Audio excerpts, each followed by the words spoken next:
Assalamualaikum warahmatullahi wabarakatuh.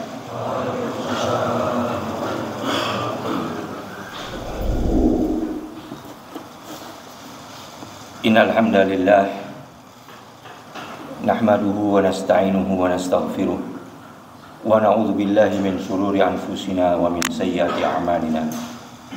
May yahdihillahu fala mudilla lahu wa man yudlil fala hadiya lahu.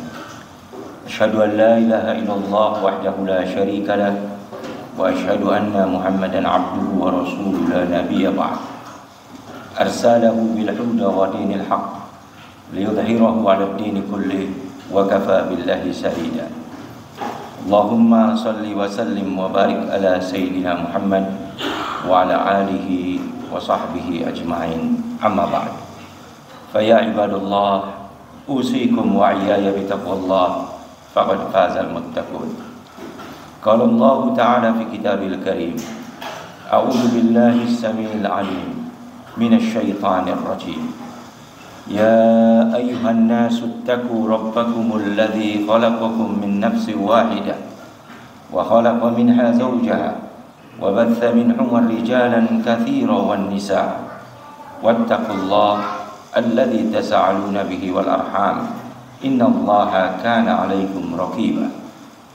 Wa qala Allah Ta'ala aidan, ya ayyuhalladzina amanu taqullaha wa qulu qawlan sadida yuslih lakum a'malakum wa yaghfir lakum dhunubakum wa man yuti'illahi wa rasulahu faqad faza fawzan 'azima. Ma'asyiral muslimin, jamaah Jumat rahimakumullah.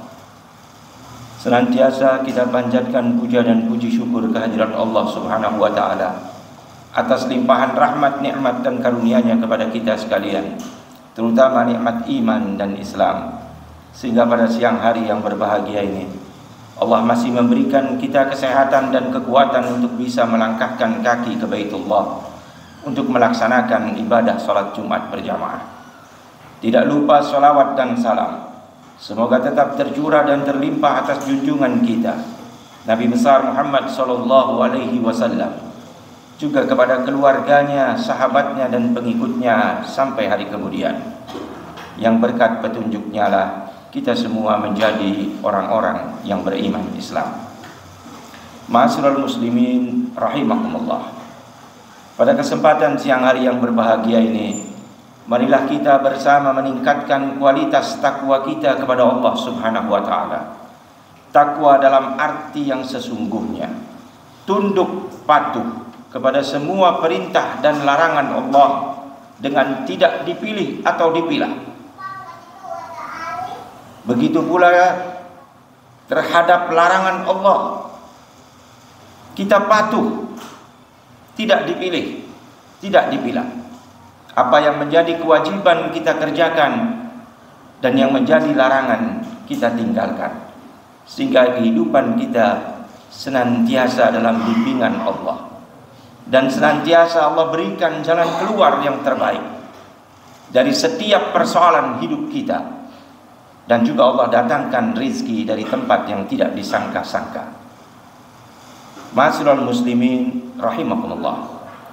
Alhamdulillah kita masih diberi umur, masih diberi nikmat sehat, dan kita sekarang berada di bulan Rabiul Awwal, bulan kelahiran Rasulullah sallallahu alaihi wasallam. Bulan yang penuh dengan sukacita atas kelahiran seorang Rasul pilihan Allah. Rasul ketika lahir, dia menjadi rahmatan lil alamin. Kehadirannya di muka bumi ini menjadikan rahmat bagi semua alam. Semua bersuka cita atas kelahirannya. Begitu pula kelahirannya menjadikan basyiran wa nadhiran.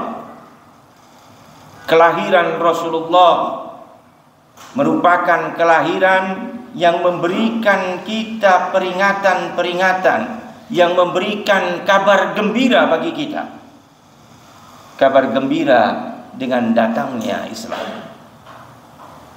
Juga kemudian Rasulullah kelahirannya sebagai sirajan munira, penerang bagi semua alam. Ketika kelahirannya semua menyambut gembira. Ma'asyiral muslimin rahimakumullah. Wahyu pertama yang diterima oleh junjungan kita Rasulullah sallallahu alaihi wasallam adalah Iqra. Wahyu itu turun di tengah padang tandus, di lembah jahiliyah, lembah kebodohan, di mana di sana tidak ada madrasah, tidak ada sekolah. Sehingga ketika menerima itu Rasulullah bingung,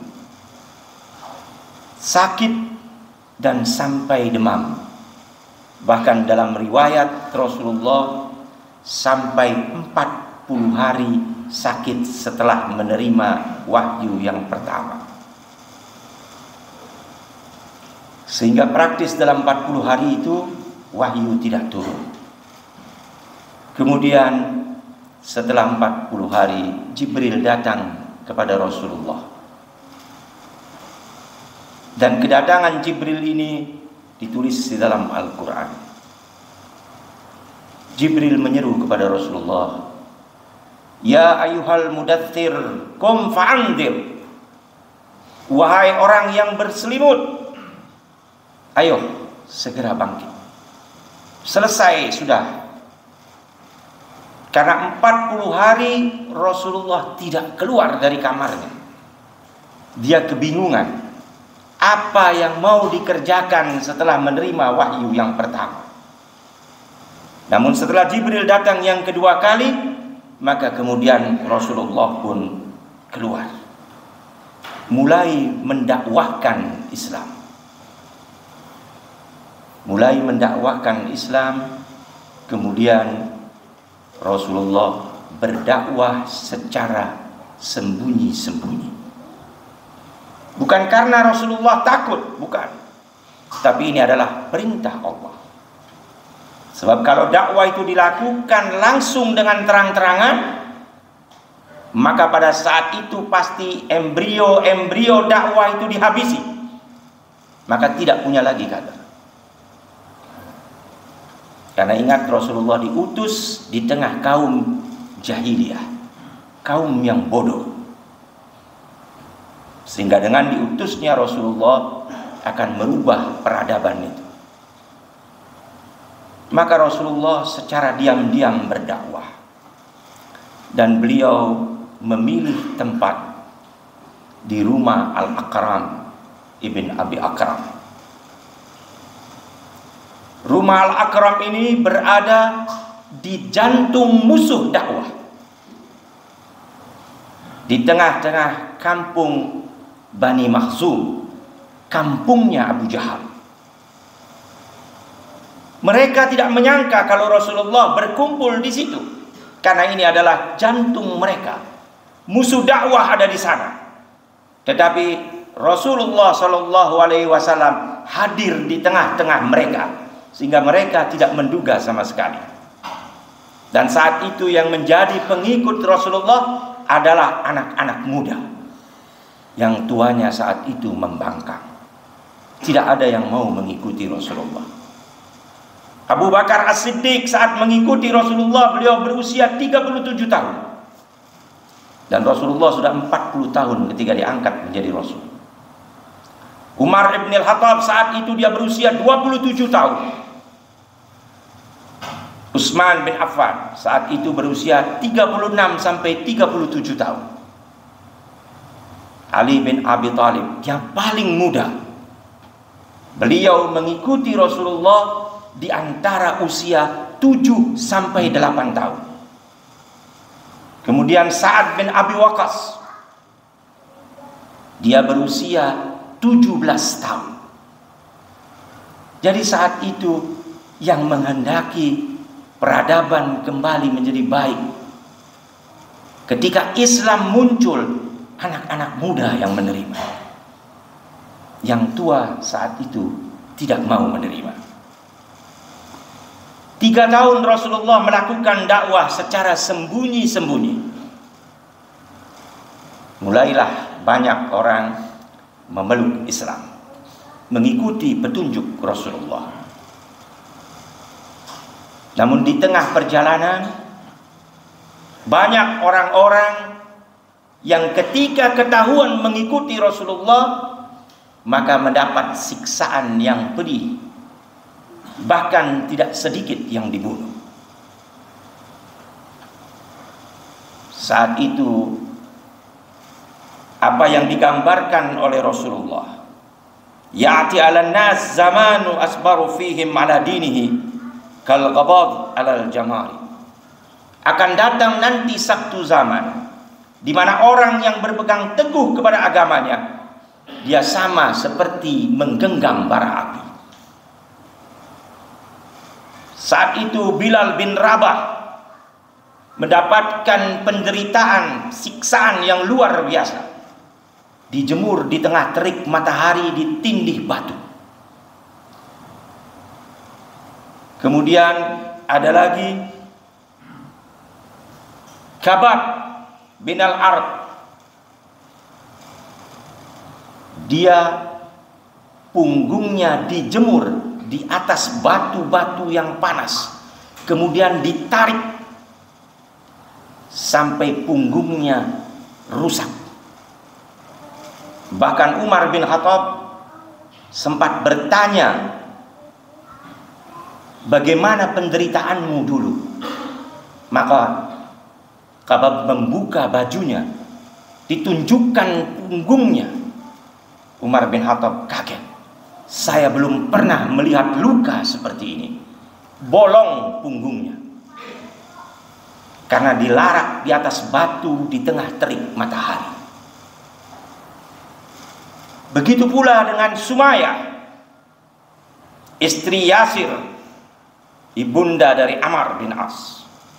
Ini wanita pertama yang syahid di zaman Rasulullah.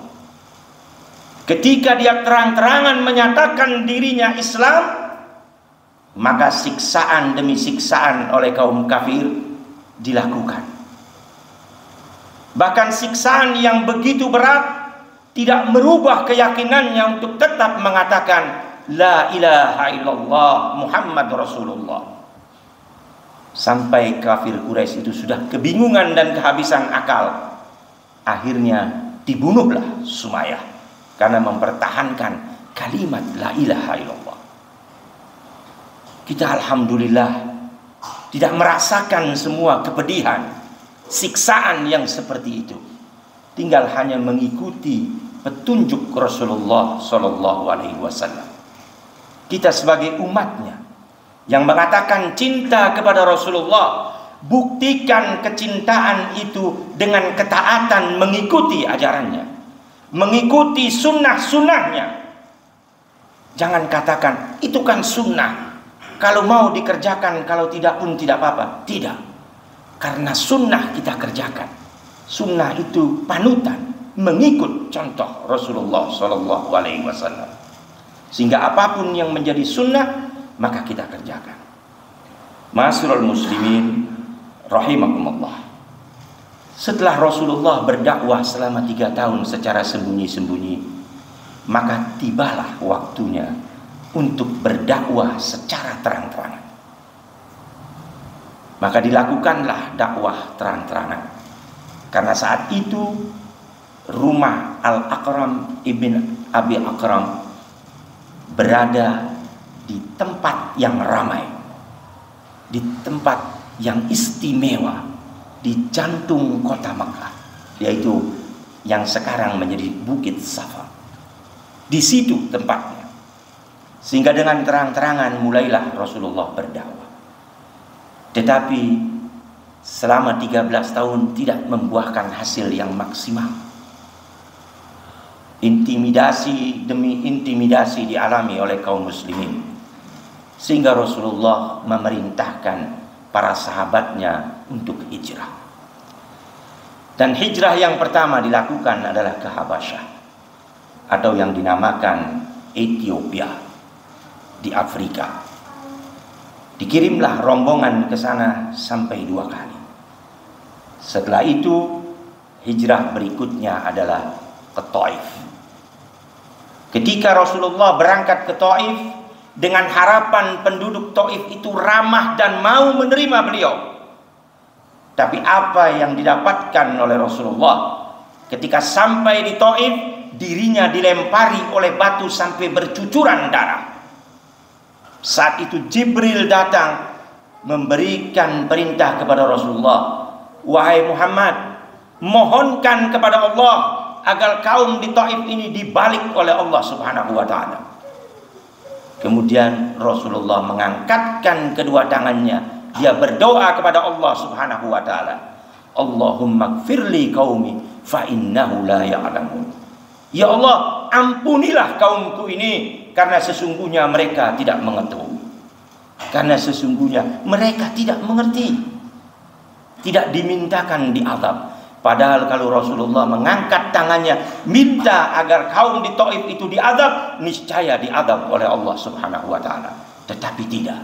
Karena Rasulullah adalah rahmatan lil alamin. Rahmat bagi semua alam. Sampai puncaknya adalah hijrah ke Madinah. 10 tahun membina di Madinah. Mundur ke belakang. Seperti anak panah yang ditarik ke belakang, kemudian maju melesat ke depan. Itulah yang dilakukan oleh Rasulullah. Selama 10 tahun di Madinah, Rasulullah berdakwah dan terus berdakwah sampai mulai kembali lagi ke Mekah pada tahun ke-6 Hijriah. Ketika mau masuk ke Mekah, dihalang-halangi oleh kaum kafir dan terjadilah perjanjian Hudaybiyah. Kemudian tahun ke-7 Rasulullah baru datang lagi ke sana. Tahun ke-8 Rasulullah datang lagi ke sana melakukan umrah. Tahun ke-9 Rasulullah tidak berangkat ke Mekah. Dia mengutus Abu Bakar dan Ali untuk memimpin prosesi ibadah haji. Baru pada tahun ke-10 Rasulullah melaksanakan ibadah haji qiran, haji sekaligus dengan umrah. Ini di tahun ke-10 Hijriah. Dan selesai dari melaksanakan ibadah haji atau yang kita kenal sebagai haji wada, beliau sakit. Sakitnya beliau itu di antara akhir bulan Syafar atau di awal bulan Rabiul Awal seperti sekarang. Ya. Beliau sakit. Dan ketika beliau sakit, dia masih berusaha untuk memimpin sholat di masjid. Sampai kemudian satu hari, dia sudah tidak mampu lagi untuk bisa berangkat ke masjid. Dikumpulkanlah istri-istrinya. Dia mohon keridhaan dari istri-istrinya. Karena ketika sakit beliau masih rutin mengunjungi istri-istrinya. Tapi dirasa sakitnya semakin berat, dikumpulkanlah semua istrinya di rumah Maimunah. Kemudian dikatakan, mohon keridhaan kalian. Karena kondisi saya yang seperti ini, izinkan aku tinggal bersama Aisyah. Maka para istri itu menyetujui. Rasul tidak egois kepada istri-istrinya. Rasul bisa saja mengatakan, saya mau tinggal di Aisyah, bisa. Tapi tidak. Dia minta agar semua istrinya ridho. Dia tetap berlaku adil. Maka ketika tinggal bersama Aisyah, beliau sakitnya makin parah. Satu hari dia mau mengimami sholat. Saat itu sholat Isya. Rasulullah minta diambilkan air. Kemudian setelah selesai membasuh tubuhnya, Rasulullah pingsan. Kemudian para sahabat datang ke rumah. Kemudian Rasulullah bertanya kepada para sahabat, As-sallun nas, apakah orang-orang sudah sholat?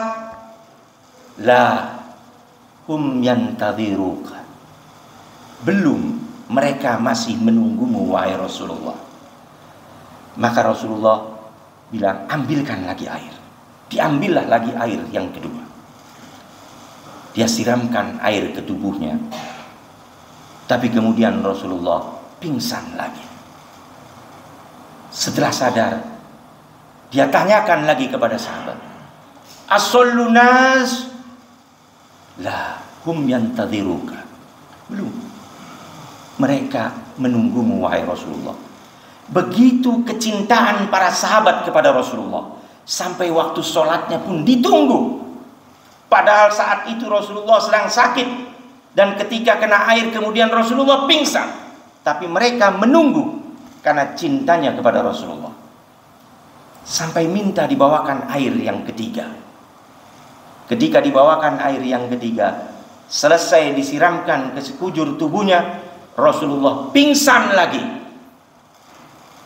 Setelah sadar, beliau bertanya lagi, as-sallun nas? Apakah orang-orang sudah sholat? La hum yantadhiruka ya Rasulullah. Belum, mereka masih setia menunggumu wahai Rasulullah. Maka kemudian Rasulullah memerintahkan Abu Bakar untuk memimpin sholat saat itu. Aisyah protes, jangan Abu Bakar, karena Abu Bakar itu lemah. Kalau membaca Al-Quran dia meneteskan air mata, menangis. Aku khawatir nanti makmumnya ikut menangis dan takut menjadi fitnah kalau dianggap Rasulullah sudah wafat. Maka perintahkan saja Umar. Tetapi Rasulullah marah kepada Aisyah. Tidak, tetap berikan kepada Abu Bakar untuk memimpin sholat Isya. Sampai di masjid, nampak Umar bin Khattab. Abu Bakar memerintahkan Umar untuk maju ke depan menjadi imam. Tapi Umar katakan, tidak, aku tidak akan pernah menjadi imam. Silahkan kau masuk ke depan. Maka Abu Bakar yang menjadi imam. Berhari-hari Abu Bakar menjadi imam di masjid, menggantikan posisi Rasulullah. Sampai satu hari, ketika waktu sholat subuh, terbuka tirai rumah Rasulullah, sehingga para sahabat menyangka Rasulullah akan datang ke masjid memimpin sholat. Tetapi kemudian Rasulullah hanya memberikan isyarat kepada sahabatnya untuk terus melanjutkan sholat. Kemudian dia tutup lagi tirai. Ini terjadi waktu subuh. Kemudian selesai itu, Rasulullah memanggil putrinya Fatimah. Karena anak Rasulullah semua sudah wafat, kecuali Fatimah saja yang masih ada. Jadi anak-anak Rasulullah itu wafat sebelum Rasulullah wafat, kecuali Fatimah. Maka dipanggillah Fatimah.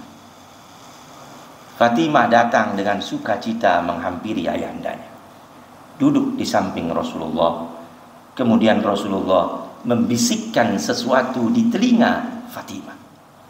Fatimah menangis. Tidak lama kemudian Rasulullah membisikkan lagi sesuatu. Nampak Fatimah tersenyum.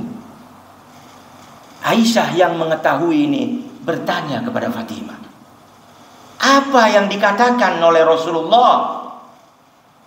Fatimah menjawab, tidak mungkin aku ceritakan rahasia Rasulullah kepadamu. Tidak dikatakan. Sampai menjelang waktu duha, atau di waktu duha, Rasulullah menghembuskan nafasnya yang terakhir. Maka Fatimah baru menceritakannya kepada Aisyah apa yang dibisikkan Rasulullah. Yang pertama dibisikkan kepadaku, kata Fatimah, bahwa sakitnya ini akan membawa kepada kematian, bukan kepada kesembuhan. Maka aku menangis. Kemudian dibisikkan lagi, engkau adalah orang pertama dari keluargaku yang akan menjemput aku di sana. Maka kemudian Fatimah tersenyum. Dan benar, Fatimah wafat setelah 6 bulan Rasulullah wafat. Ma'asyiral muslimin rahimakumullah. Begitulah riwayat hidup Rasulullah secara singkat. Kecintaannya kepada umat luar biasa. Perhatiannya kepada umat luar biasa. Bahkan menjelang ajal, ketika Israel datang akan mencabut nyawa, dia tahu. Dia sambil mengucapkan la ilaha illallah innahu fil mautu syakarat. Dia bersaksi tidak ada Tuhan selain Allah, dan dia katakan bahwa sesungguhnya dalam kematian itu ada syakarat, ada sakit yang luar biasa. Beliau Rasulullah, orang yang paling mulia, kekasih Allah, tapi masih mendapatkan rasa sakit. Bahkan dia mengatakan, timpakan semua rasa sakit itu kepadaku, agar semua umatku tidak merasakan sakitnya kematian. Karena kata Rasulullah, kematian itu sakitnya luar biasa, dahsyat. Al-maut ka'annahu 300 darabatan bisyayf. Karena sesungguhnya kematian itu sakitnya sama dengan kibasan pedang yang tajam 300 kali. Karena itu, sebagai bukti kecintaan kita kepada Rasulullah, jalankan, kerjakan apa yang diperintahkan oleh Rasulullah, agar kehidupan kita bahagia di dunia dan di akhirat. Itulah bukti cinta kita kepada Rasulullah.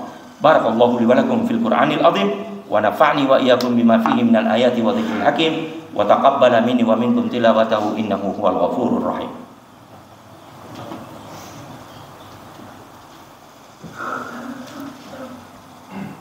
Alhamdulillahi rabbil alamin, wassalatu wassalamu ala asrafil anbiya'i wal mursalin, sayyidina Muhammadin khatimin nabiyyin wa ala alihi wa sahbihi ajma'in, amma ba'd. Qala Allah ta'ala fi kitabil karim, a'udzu billahi samiil alim minasy syaithanir rajim. Ya ayyuhalladzina amanu taqullaha haqqa tuqatih wa la tamutunna illa wa antum muslimun. Wa qala Allah ta'ala aidan, innallaha wa malaikatahu yusholluna 'alan nabi. Ya ayyuhalladzina amanu shallu 'alaihi wa sallimu taslima. Allahumma salli ala Muhammad wa ala ali Muhammad kama sallaita Ibrahim wa ala ali Ibrahim innaka Hamidum Majid. Wa barik ala Muhammad wa ala ali Muhammad kama barakta ala Ibrahim wa ala ali Ibrahim innaka Hamidum Majid. Wa qala Allah ta'ala aidan, wa idza sa'alaka ibadi anni fa inni qarib ujibu da'watan da'i idza da'ani.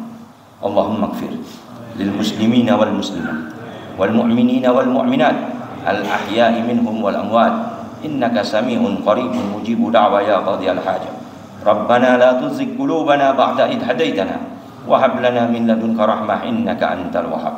Rabbana hab lana min azwajina wa dhurriyyatina qurrata a'yuni waj'alna lil muttaqina imama. Rabbana aghfir lana wa li ikhwanina alladhina sabaquna bil iman wa la taj'al fi qulubina ghillan lil ladzina amanu rabbana innaka ra'ufur rahim. Rabbana dhalamna anfusana wa in lam taghfir lana wa tarhamna lanakunanna minal khasirin. Rabbana atina fid dunya hasanah wa fil akhirati hasanah wa qina adzabannar. Amin amin ya rabbal alamin. Ibadallah, innallaha ya'muru bil adli wal ihsan wa ita'i dzil qurba wa yanha 'anil fahsya'i wal munkar wal baghi ya'idzukum la'allakum tadhakkarun. Fadhkurullaha al-'azima yadhkurkum wa la dzikrullahi akbar. Allahu akbar.